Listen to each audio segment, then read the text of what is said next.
Joining us now, Ryan McAdams. He's a pastor. He's in the 4th Congressional District of Virginia. At the beginning of this camp, people like me had written him off for dead, said he couldn't win. Don McEachin is the incumbent. Now, I went through this last year, and this sheriff was running, and he's a good guy, Sheriff Wade, and they thought they were going to win, and they got crushed. And so I'm like, look, no way you're going to win this district. But McAdams, see, he's doing this in a little bit of a different way. This guy is everywhere in Don's McEachin strongholds. He's in their churches. He's in their communities, knocking on doors. He knows he's going to win the Republican areas, but he's given Don a run for his money in the 4th district. He just had Vice President Pence on Saturday, came for a rally for McAdams. Look, the vice president's time here with 10 days to go is very limited. They don't go and help candidates they don't think can win because they don't have the time.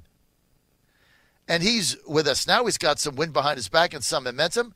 Ryan McAdams running for Congress, Republican District 4 against incumbent Democrat Don McEachin. That'll be determined on November 6th. McEachin running for a second term. Ryan, good to have you with us, man.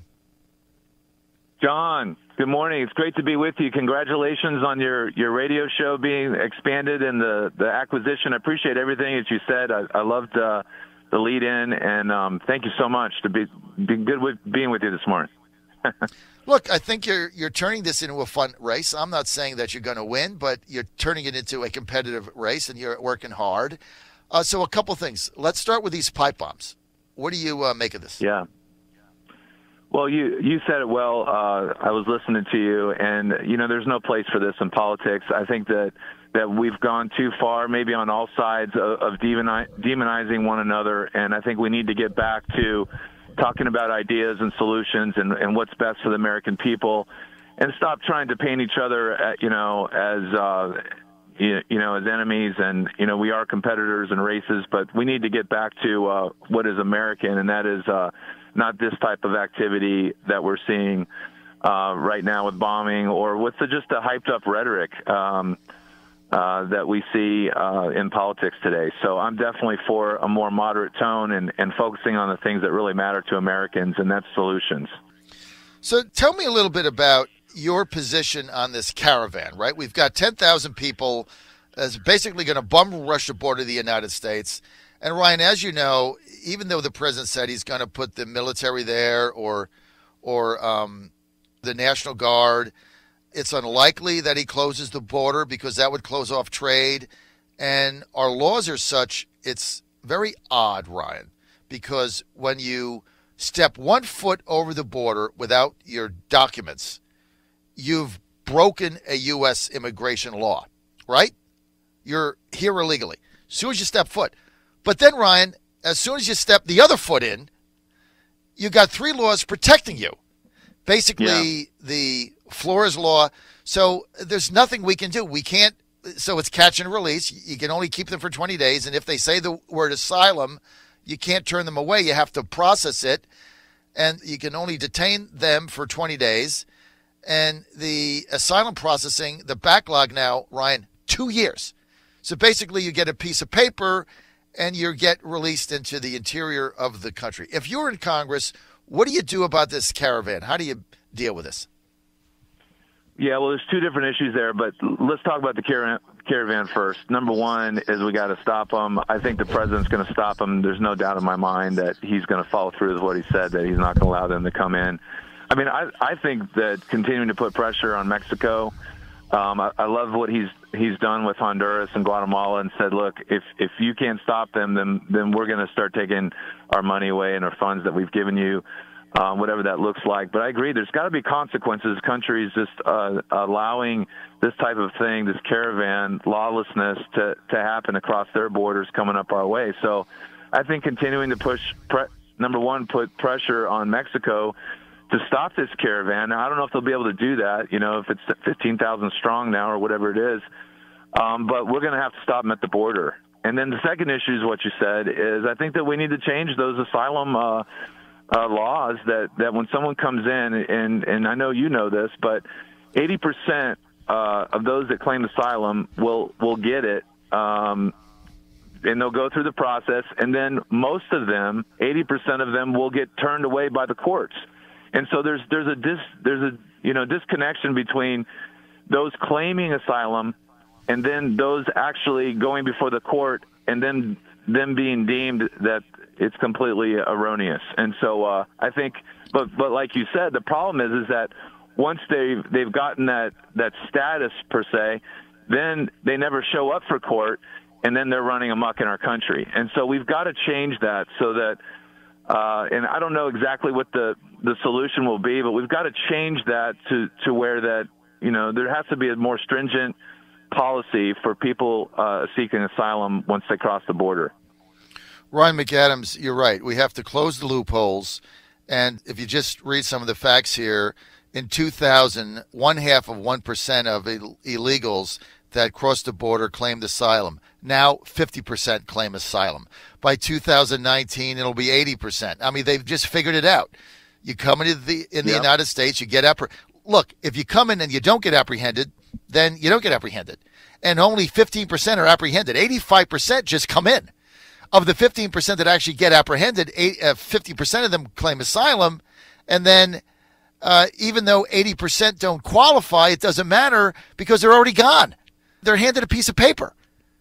And they have a hearing in 2 years. They just get on a bus. I mean, it's an insane, it's insanity what is going on. Then the president said this, and look, he can't get the Democrats to back. He can't get Republicans to back him.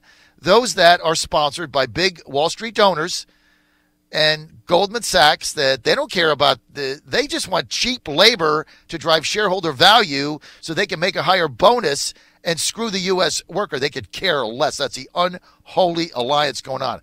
Let's get to some of your other big issues. The economy, Trump's tax cuts. Your opponent voted no, Don McEachin. If the Democrats take over, they've already said, Pelosi's already said she's going to roll the tax cuts back. If you're in Congress, how do you fight that?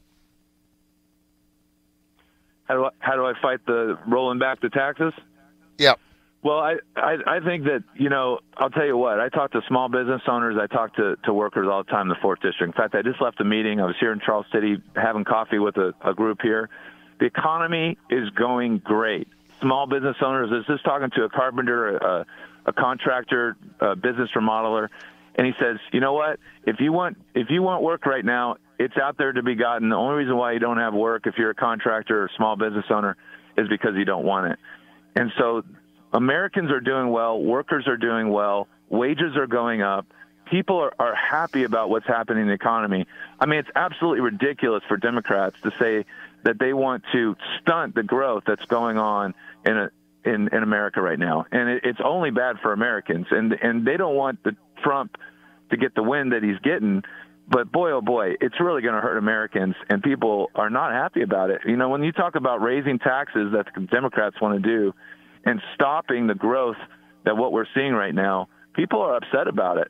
And people, especially small business owners, I mean, they are not for the Democratic agenda for raising taxes, high regulation. They are happy about the America First policies that the president has been instituting that have produced real results for Americans. Look, the economic resurgence of Trumponomics and what this president has done that nobody wants to talk about, because if they do, the Republicans are going to win.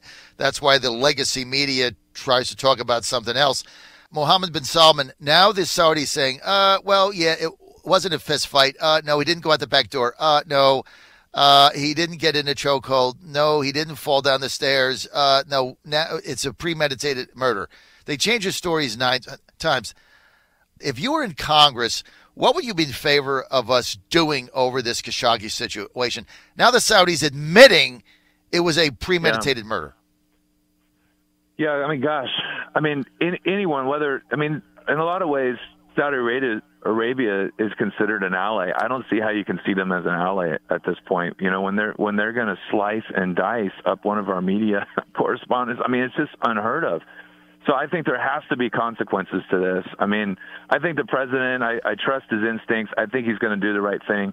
As far as Congress, I mean, I would support some type of response, whether that be financially, whether that be our arms deal, whether that be sanctions. I'm not really sure exactly what the most appropriate response would be, but there has to be some real consequences. There's no way we can allow this to happen. I don't care who it is. I don't care, you go down the line of our allies. If something like this happens, there has to be consequences. We have to protect our media. We have to protect our soldiers. We have to protect our foreign correspondents. Anyone in foreign countries that are Americans, we cannot allow another state to be able to conduct themselves in this type of way. It's pretty gruesome.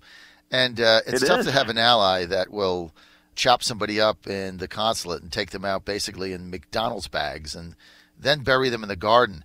But here's the deal with Mohammed bin Salman. Here's my conclusion. I think Jared miscalculated on this guy, and mistakes happen. I just think he's incompetent. I mean, everything he's touched, blows up in his face. He screws everything up. I think King Salman the Father's got to say, hey, dude, you're just not very good at running this country, and put somebody else in there. The Trump administration has looked the other way for too long, and I agree with you. There's got to be a response. Ryan, I'm running out of time. What's your website? RyanMcAdamsForCongress.com, and the same on Facebook. RyanMcAdamsForCongress.com. People want to follow you on Twitter. What's your Twitter handle? Ryan McAdams for Virginia. The number 4, VA.